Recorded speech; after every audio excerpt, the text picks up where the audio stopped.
Fabrizio said, "I have shown you how to organize an army to battle another army which is seen posted against you, and I have told you how it is overcome, and also of the many circumstances which can occur because of the various incidents surrounding it, so that it appears to me now to be the time to show you how to organize an army against an enemy which is unseen, but which you are continually afraid will assault you.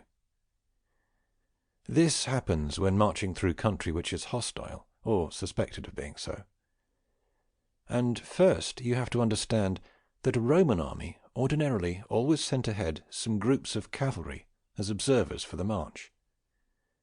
Afterwards the right wing followed. After this came all the wagons which pertained to it. After those another legion, and next its wagons. After these come the left wing with its wagons in the rear, and the remainder of the cavalry followed in the last part.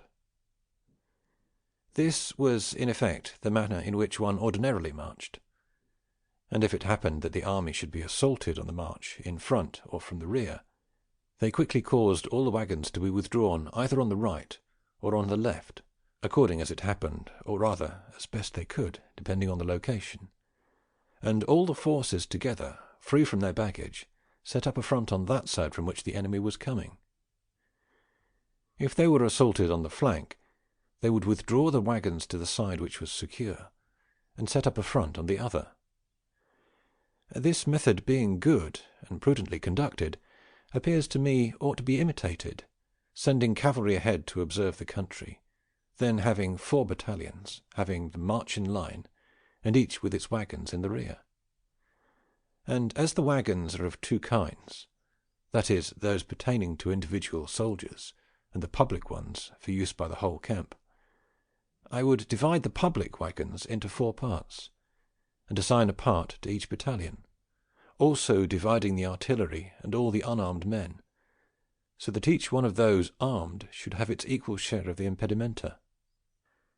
But as it sometimes happens that one marches in a country not only suspect, but hostile in fact, that you are afraid of being attacked hourly, in order to go more securely, you are compelled to change the formation of the march, and go on in the regular way, so that in some unforeseen place neither the inhabitants nor the army can injure you.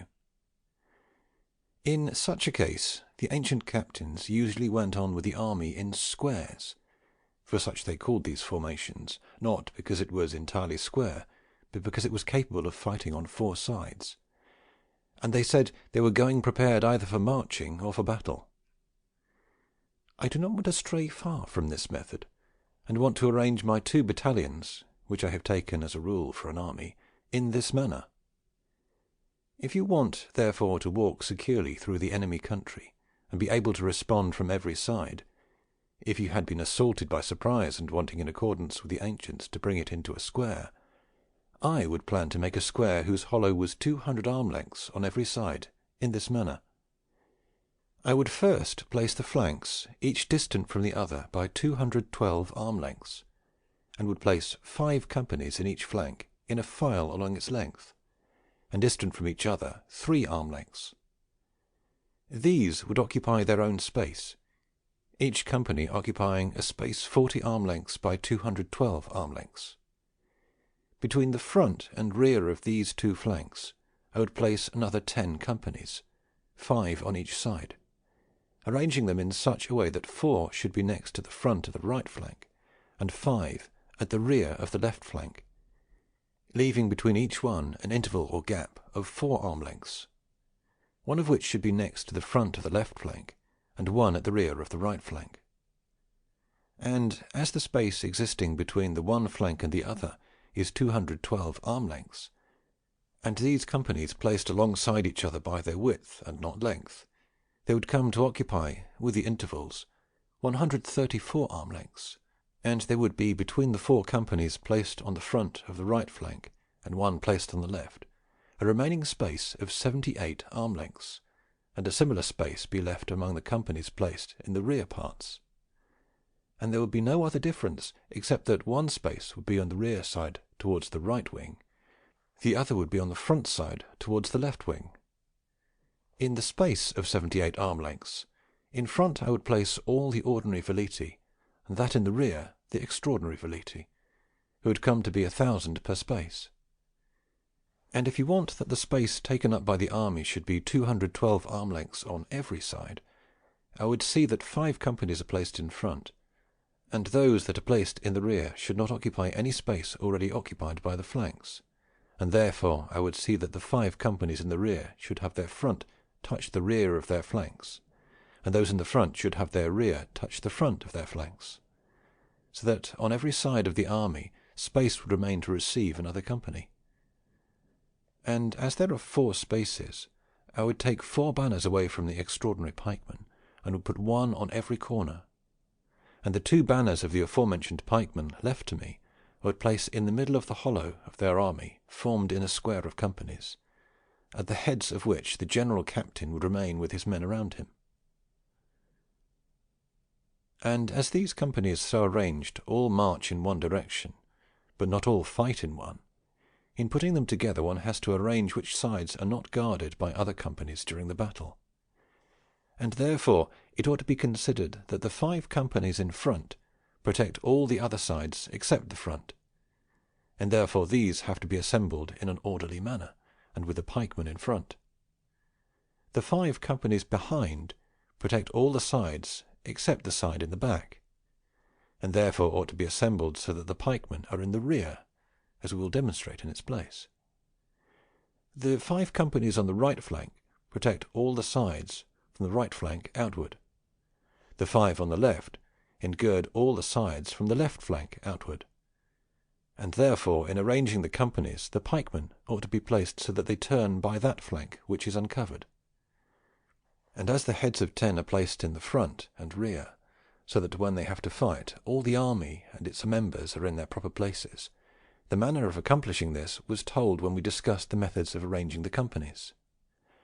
I would divide the artillery, and one part I would place outside the right flank, and the other at the left. I would send the light cavalry ahead to reconnoitre the country. Of the men-at-arms I would place part in the rear on the right wing, and part on the left, distant 40 arm lengths from the companies. And no matter how you arrange your army, you have to take up as the cavalry this general rule, that you have to place them always either in the rear or on the flanks. Whoever places them ahead in front of the army must do one of 2 things. Either he places them so far ahead that if they are repulsed they have so much room to give them time to be able to obtain shelter for themselves from your infantry and not collide with them, or to range them, the infantry, with so many intervals that by means of them the cavalry can enter among them without disorganizing them. Let not anyone think little of this instruction, because many, not being aware of this, have been ruined and have been disorganized and routed by themselves. The wagons and the unarmed men are placed in the plaza that exists within the army, and so compartmented that they easily make way for whoever wants to go from one side to the other, or from one front of the army to the other.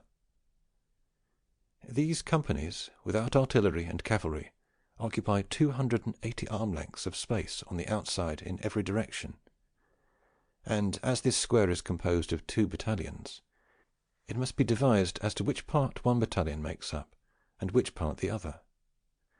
And since the battalions are called by number, and each of them has, as you know, 10 companies and a general head, I would have the 1st battalion place its first 5 companies in the front, and the other 5 on the left flank, and the head should be in the left angle of the front. The first 5 companies of the 2nd battalion then should be placed on the right flank, and the other 5 in the rear, and the head should be in the right angle, who would undertake the office of tergitatore. The army, organized in this manner, is ready to move, and in its movement should completely observe this arrangement, and without doubt it is secure from all the tumults of the inhabitants. Nor ought the captain make other provisions against these tumultuous assaults than sometimes to give a commission to some cavalry or band of veleti to put them in their place. Nor will it ever happen that these tumultuous people will come to meet you with the drawing of sword or pike, because disorderly people are afraid of order. And it will always be seen that they make a great assault with shouts and noises without otherwise approaching you, in the way of yelping dogs around a mastiff. Hannibal, when he came to harm from the Romans in Italy, passed through all of France, and always took little account of the tumults of the French. When you want to march, you must have levellers and men with pickaxes ahead, who clear the road for you, and who are well protected by that cavalry sent ahead to reconnoitre. An army will march in this order 10 miles a day, and enough sun and light will remain for them to dine and camp, since ordinarily an army marches 20 miles. If it happens that it is assaulted by an organized army, this assault cannot arise suddenly, because an organized army travels at its own rate, so that you are always in time to reorganize for the engagement, and quickly bring yourself to that formation, or similar to that formation, of the army which I showed you above. For if you are assaulted on the front side, you do nothing except to have the artillery in the flanks and the cavalry behind come forward and take those places and with those distances mentioned above. The 1,000 veliti who are forward come forth from their positions, and dividing into groups of 100, enter into their places between the cavalry and the wings of the army. Then into the voids left by them enter the 2 bands of extraordinary pikemen, which I had placed in the plaza of the army.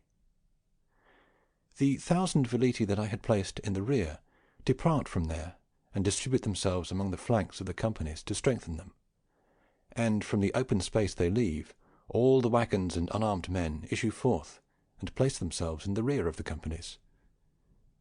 The plaza, therefore, remains vacant, as everyone has gone to their places, and the 5 companies that I placed in the rear of the army come forward through the open void that exists between the one and the other flank, and march toward the company in the front, and the 3 approach them at 40 arm lengths, with equal intervals between one another, and 2 remain behind, distant another 40 arm lengths.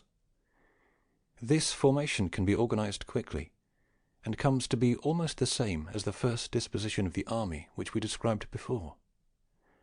And if it becomes more straightened at the front, it becomes larger in the flanks, which does not weaken it.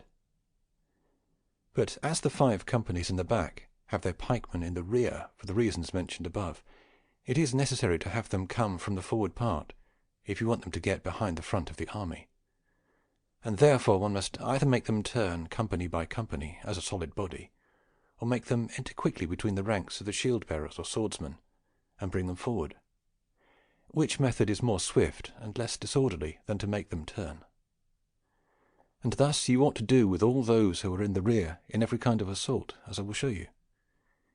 If it should happen that the enemy comes from the rear, the first thing that ought to be done is to have everyone turn to face the enemy, so that at once the front of the army becomes the rear, and the rear the front. Then all those methods of organizing the front should be followed which I mentioned above. If the enemy attacks on the right flank, the entire army ought to be made to face in that direction, and then those things ought to be done to strengthen that new front which were mentioned above, so that the cavalry, the veliti, and the artillery are in the position assigned in this front. There is only this difference, that in the changing of fronts, of those who move about, some have to go further and some less. It is indeed true that when a front is made on the right flank, the veliti would have to enter the intervals or gaps that exist between the wings of the army, and the cavalry would be those nearer to the left flank, in the position of those who would have to enter into the 2 bands of extraordinary pikemen placed in the centre. But before they enter, the wagons and unarmed men stationed at the openings should clear the plaza and retire behind the left flank, which then becomes the rear of the army. And the other veliti, who should be placed in the rear according to the original arrangement, in this case should not be changed, as that place should not remain open, which from being the rear would become a flank. All the other things ought to be done as was said concerning the first front. What has been said concerning making a front from the right flank is intended also in making one from the left flank, since the same arrangements ought to be observed. If the enemy should happen to be large and organized to assault you on 2 sides, the 2 sides on which he assaults you ought to be strengthened from the 2 that are not assaulted, doubling the ranks in each one, and distributing the artillery, veleti, and cavalry among each side. If he comes from 3 or 4 sides, it needs must be either you or he lacks prudence. For if you were wise, you would never put yourself on the side where the enemy could assault you from 3 or 4 sides with large and organized forces. And if he wanted to attack you in safety, he must be so large and assault you on each side with a force almost as large as you have in your entire army.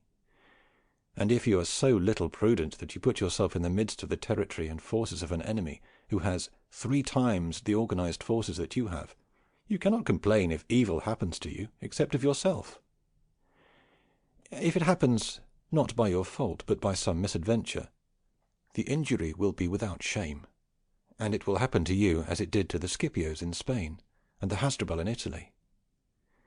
But if the enemy has a much larger force than you, and in order to disorganize you wants to assault you on several sides, it will be his foolishness and his gamble.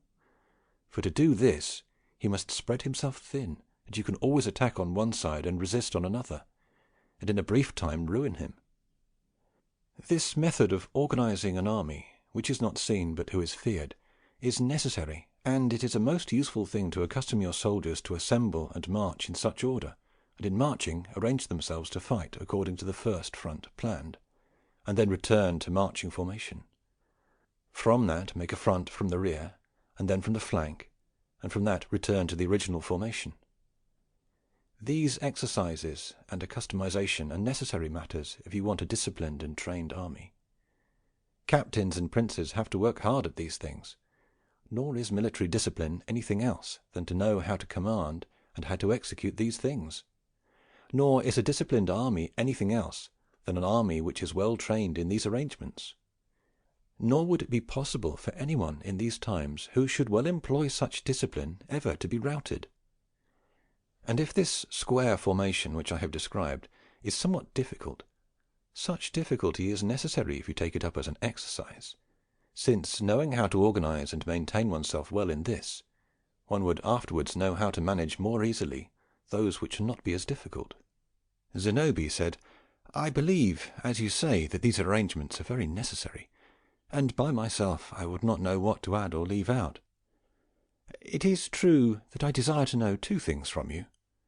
The one, when you want to make a front from the rear or from a flank, and you want them to turn, whether the command is given by voice or by sound or bugle call. The other, whether those you sent ahead to clear the roads in order to make a path for the army ought to be soldiers of your companies, or other lowly people assigned to such practices." Fabrizio said, "Your first question is very important, for often the commands of the captain, not very well understood or poorly interpreted, have disorganized their army.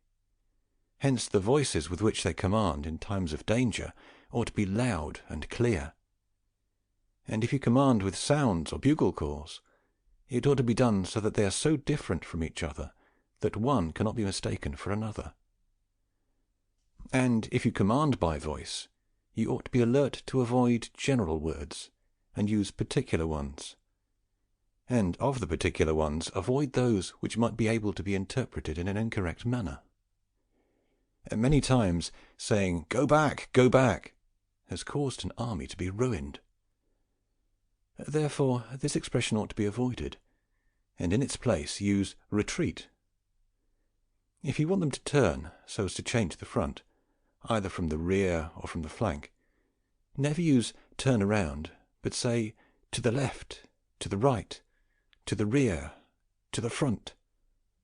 So, too, all the other words have to be simple and clear, as hurry, hold still, forward, return. And all those things which can be done by words are done. The others are done by sounds or calls.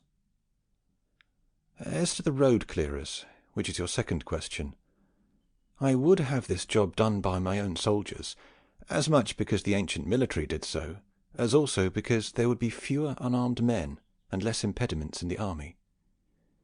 And I would draw the number needed from every company, and I would have them take up the tools suitable for clearing, and leave their arms in those ranks that are closest to them, which would carry them so that if the enemy should come, they would have nothing to do but take them up again and return to their ranks. Zenobia said, "Who would carry the clearing equipment?"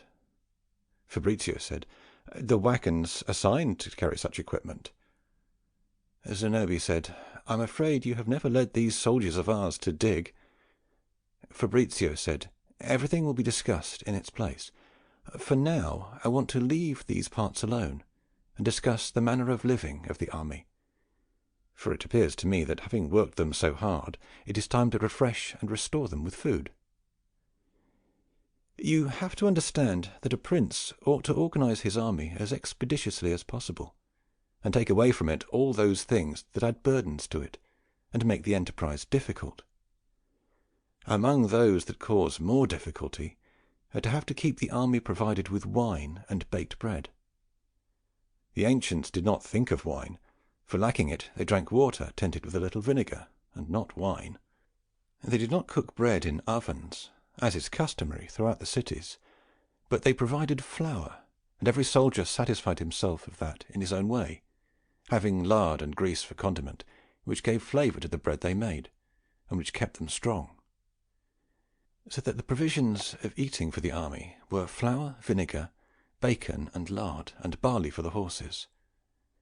Ordinarily they had herds of large and small beasts that followed the army, which, as they did not need to be carried, did not impede them much.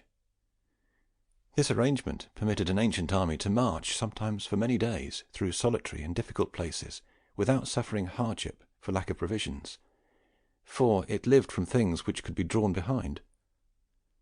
The contrary happens in modern armies, which, as they do not want to lack wine and eat baked bread in the manner of those at home do, and of which they cannot make provision for long, often are hungry. Or, even if they are provided, it is done with hardship and at very great expense.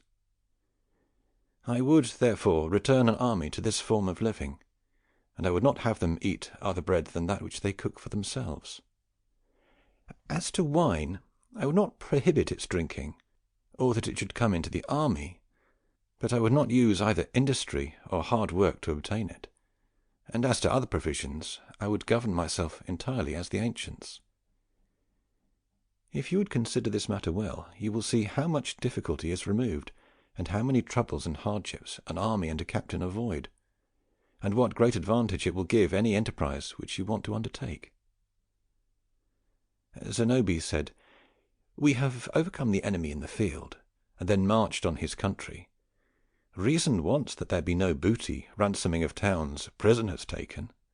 Yet I would like to know how the ancients governed themselves in these matters."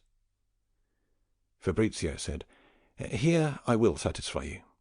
I believe you have considered, since I have at another time discussed this with some of you, that modern wars impoverish as much those lords who win as those who lose.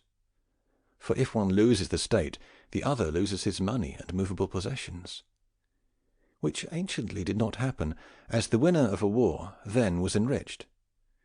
This arises from not keeping track in these times of the booty acquired, as was done anciently, but everything is left to the direction of the soldiers. This method makes for two very great disorders: the one, that of which I have spoken; the other, that a soldier becomes more desirous of booty and less an observer of orders. And it has often been said that the cupidity for booty has made him lose who has been victorious. The Romans, however, who were princes in this matter, provided for both these inconveniences, ordering that all the booty belonged to the public, and that hence the public should dispense it as it pleased. And so they had quaestors in the army, who were, as we would say, chamberlains, to whom all the ransoms and booty was given to hold, from which the consul served himself to give the soldiers their regular pay, to help the wounded and infirm, and to provide for the other needs of the army. The consul could indeed, and often did, concede a booty to the soldiers, but this concession did not cause disorders. For when the enemy army was routed, all the booty was placed in the middle, and was distributed to each person according to the merits of each.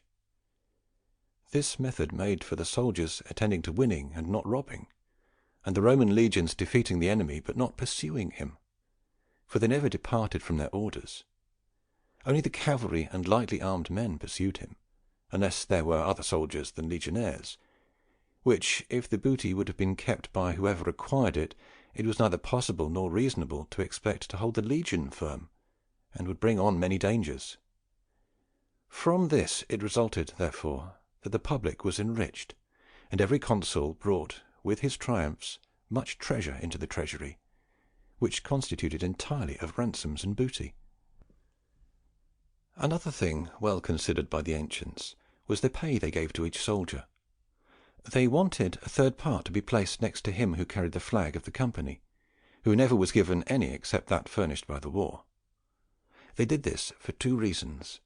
The first, so that the soldier would make capital and save some of his pay.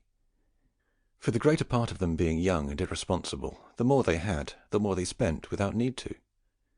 The other part because, knowing that their movable possessions were next to the flag, they would be forced to have greater care and defend it with greater obstinacy, and thus this method made them savers and strong.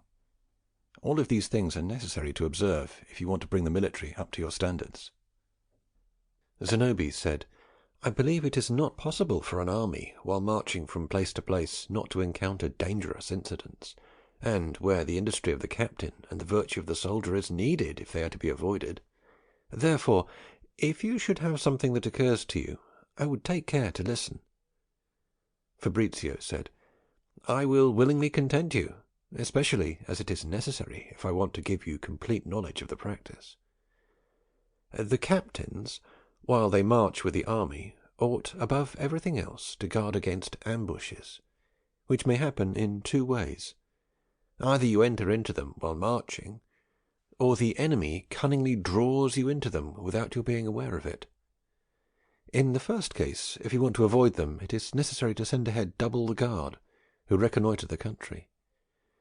And the more the country is suitable for ambush, as are wooded and mountainous countries, the more diligence ought to be used, for the enemy always place themselves either in woods or behind a hill.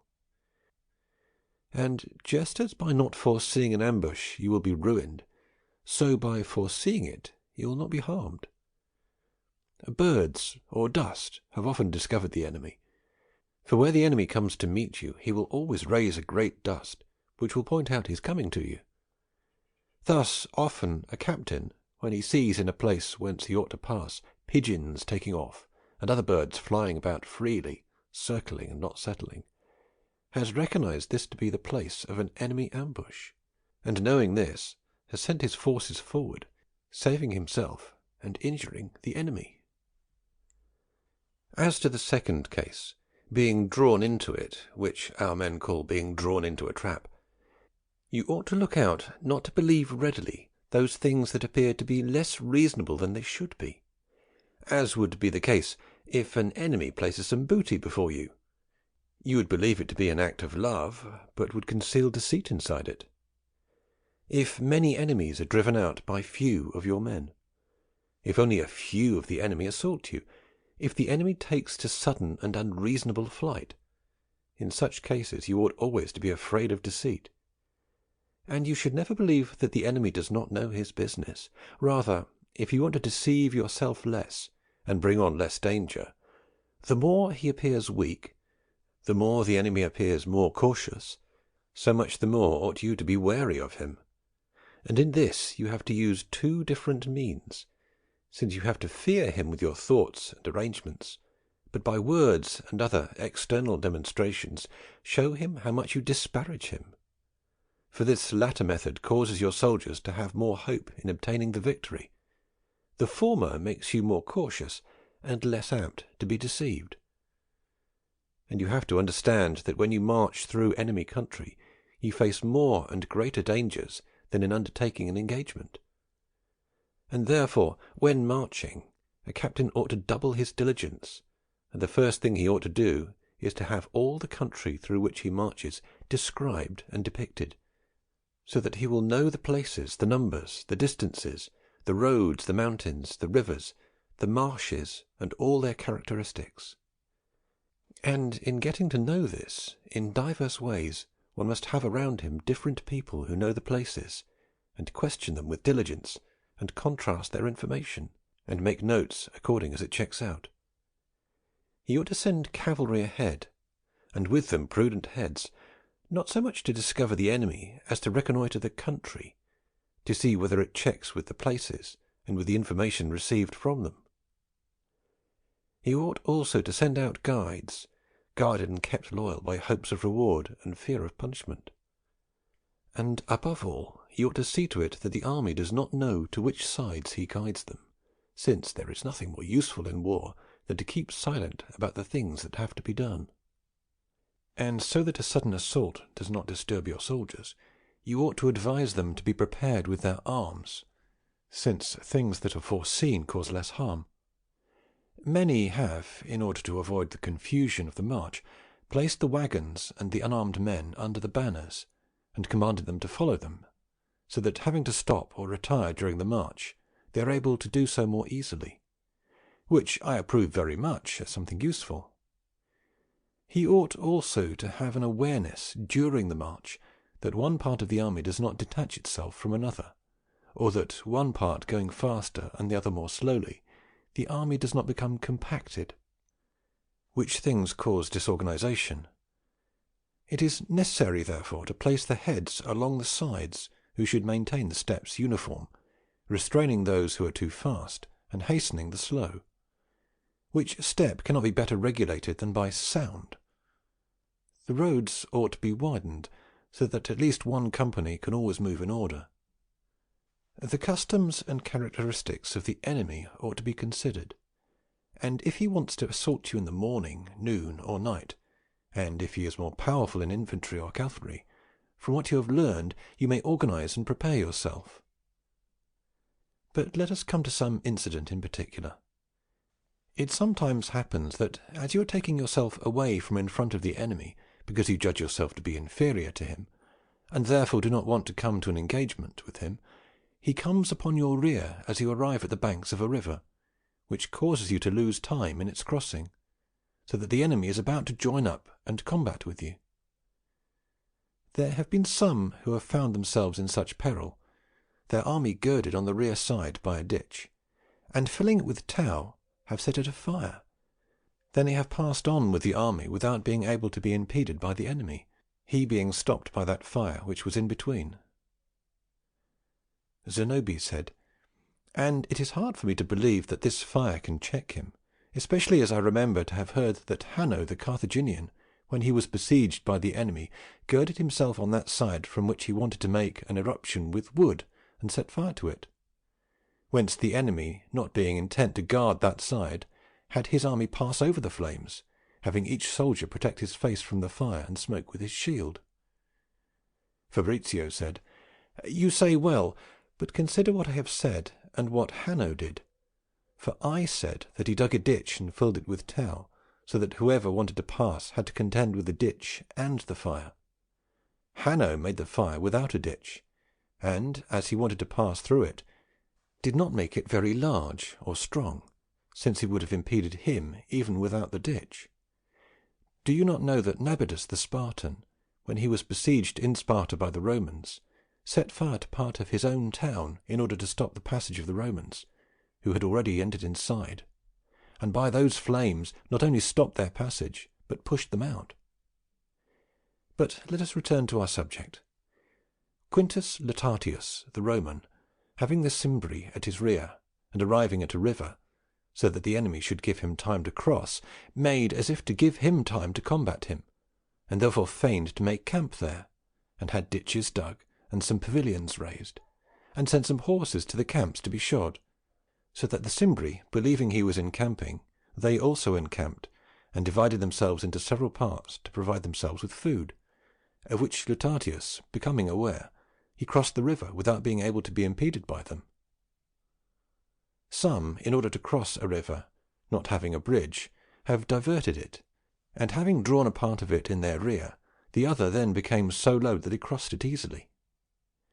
If the rivers are rapid, and desiring that the infantry should cross more safely, the more capable horses are placed on the side above which holds back the water, and another part below which succour the infantry, if any, in crossing, should be overcome by the river. Rivers that are not forded are crossed by bridges, boats, and rafts, and it is therefore well to have skills in your armies capable of doing all these things. It sometimes happens that in crossing a river the enemy on the opposite bank impedes you. If you want to overcome this difficulty, there is no better example than that of Caesar, who, having his army on the bank of a river in Gaul, and his crossing being impeded by Vercingetorix the Gaul, who had his forces on the other side of the river, marched for several days along the river, and the enemy did the same. And Caesar, having made an encampment in a woody place, and suitable to conceal his forces, withdrew 3 cohorts from every legion, and had them stop in that place, commanding then that as soon as he should depart they should throw a bridge across and fortify it, and he with the rest of his forces continued the march. Whence Vercingetorix, seeing the number of legions, and believing that no part had remained behind, also continued the march. But Caesar, as soon as he thought the bridge had been completed, turned back, and finding everything in order, crossed the river without difficulty. Zenobia said, "Do you have any rule for recognizing the fords?" Fabrizio said, "Yes, we have. The river, in that part between the stagnant water and the current, always looks like a line to whoever looks at it, is shallower, and is a place more suitable for fording than elsewhere. For the river always places more material, and in a pack, which it draws with it from the bottom, which thing, as it has been experienced many times, is very true." Zenobia said, "If it happens that the river has washed away the bottom of the ford, so that horses sink, what remedy do you have?" Fabrizio said, "Make grids of wood, and place them on the bottom of the river, and cross over those. But let us pursue our discussion. If it happens that a captain with his army is caught between 2 mountains, and has but 2 ways of saving himself, either that in front or the one in the rear, and both being occupied by the enemy, has as a remedy to do what some have done in the past, which is to dig a large ditch difficult to cross, and show the enemy that by it you want to be able to hold him with all his forces, without having to fear those forces in the rear, for which the road in front remains open. The enemy, believing this, fortifies himself on the side open, and abandons the side closed, which he then throws a wooden bridge, planned for such a result, over the ditch, and without any impediment passes on that side, and freed himself from the hands of the enemy. Lucius Minutius, the Roman consul, was in Liguria with the armies, and had been enclosed between certain mountains by the enemy, from which he could not go out. He therefore sent some soldiers of Numidia, whom he had in his army, who were badly armed and mounted on small and scrawny horses, towards those places which were guarded by the enemy, and the first sight of whom caused the enemy to assemble to defend the pass. But when they saw those forces poorly organized and also poorly mounted, they esteemed them little, and loosed their guard. As soon as the Numidians saw this, giving spurs to their horses and attacking them, they passed by without the enemy being able to take any remedy, and having passed, they wasted and plundered the country, constraining the enemy to leave the pass free to the army of Lucius. Some captain who has found himself assaulted by a great multitude of the enemy has tightened his ranks and given the enemy the faculty of completely surrounding him, and then has applied force to that part which he has recognized as being weaker, and has made a path in that way, and saved himself. Marcantonio, while retiring before the army of the Parthians, became aware that every day at daybreak, as he moved, the enemy assaulted him, and infested him throughout the march, so that he took the course of not departing before midday, so that the Parthians, believing he should not want to decamp that day, returned to their quarters, and Marcantonio was able then for the remainder of the day to march without being molested. This same man, to escape the darts of the Parthians, commanded that when the Parthians came towards them they should kneel, and the second rank of the company should place their shields on the heads of those in the first, the third on those of the second, the fourth on the third, and so on successively, so that the entire army came to be as under a roof, and protected from the darts of the enemy. This is as much as occurs to me to tell of what can happen to an army when marching. Therefore, if nothing else occurs to you, we'll pass on to another part.